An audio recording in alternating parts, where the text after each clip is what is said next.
WavyOcho. I'm going to react to Lil Baby Crazy Brothers, Steve. Baby is one of the hottest artists in the game. But before we hop in the booth, he was really active in the streets of Atlanta, and a lot of his homies still got both feet in the trenches. Today, we're breaking down the wild story of his brother, Lil Steve, aka G5, who went from breaking into over 100 cars to fighting the crazy murder case. Let's get right to Yeah. it. Lil Baby's one of the biggest rappers in the game right now, but his brother Lil Steve was actually famous before him. Baby blew up back in 2017 after his mixtape Perfect Timing dropped, but Steve was making headlines. I didn't know that. I didn't know like Lil Steve was famous before Lil Baby, cause I really never listened to cause I never listened to Lil Steve. I never heard of this nigga before. I ain't gonna lie. 3 years before that, in 2014.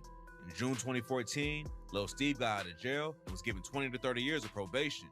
Releasing him turned out to be a bad idea for the Atlanta police, though, because Steve pretty much started a crime wave all by himself. A month after he got out, Steve made headlines, breaking into over 100 cars in hotel parking lots.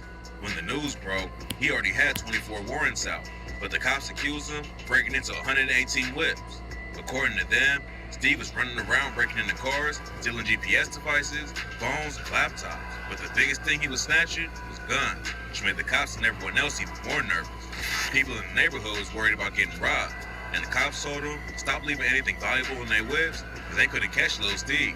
They had surveillance photos of him robbing cars at a Motel 6, but a local news station interviewed Steve's grandma, and she told him he might have done something, but no, not that many.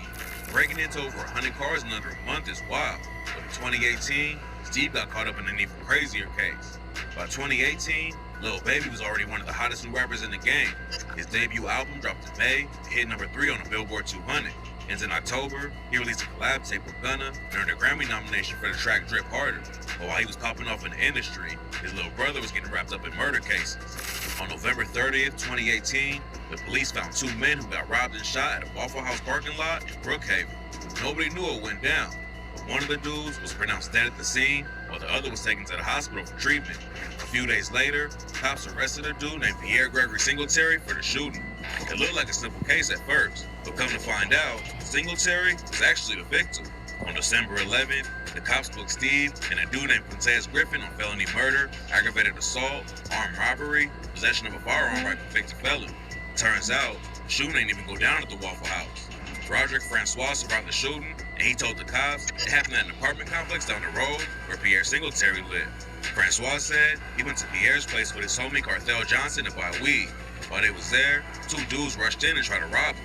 That's when the shots started going off, and Francois and Johnson both got hit. Francois carried his homie to the whip and drove to the Waffle House for help. But unfortunately, Johnson was already dead by the time police got there. Lil Steve and his homie Griffin were charged for killing Johnson. What's wild about the situation that just a few months earlier, Lil Baby posted a pic with Steve on Facebook and captioned it with G5 out the can, give him 100 bands. Even if Baby didn't really hand over 100 racks, he was already big enough to take care of his bro Steve without having to crash out over little weed deals. But you never know what's really going on behind the scenes. And obviously, the cops thought they had enough evidence to take him down over the robbery and killing. Steve and Griffin sat in jail while they waited for the trial to start. But the situation with the state's case against them was a hot mess. There was a lot of issues getting a trial date that both sides could agree on. And at one point, the state basically wanted to let Steve and Griffin go until they can get more evidence and convict them. But the judge wasn't rocking with the idea. By that point, they had been sitting in jail for over a year. The trial was finally set to begin on January 7, 2020. But a few weeks before it was about to start, the prosecution tried to delay it again because they couldn't find the 2 witnesses they wanted to bring in to testify. The judge on the case aired out the prosecutors and said the state attempted to conceal its many failures by filing motions to delay the trial without evidence. She blocked their attempt to stop the trial, and it started on January 7, 2020. This is where the case got even weirder. When the trial started, the prosecution wouldn't help pick the jury, declare their opening argument, or call any witnesses. Instead, they tried to convince the judge to dismiss the charges against Steve and Griffin so they could try him again at a different time. But the judge denied the motion. The defense picked the jury, and everybody was ready to go. But the prosecution basically just refused to take part in the trial at all. So Steve and Griffin's lawyers asked the judge to acquit him on the charges since the state wouldn't prosecute, and the judge agreed to let him go. The judge said, the state takes the position these defendants are dangerous to the community, but if so, it was the state which failed the community by failing to present any case at all for their conviction. Beating the murder charge was a huge win for Lil Steve. He celebrated with the First Day Out track where he raps, "Caught you lacking." Pulled up with that fucking semi, made it happen. 500 just to prove I ain't did it. And they was hating on us. Baby came and scooped me in a fucking Rolls truck.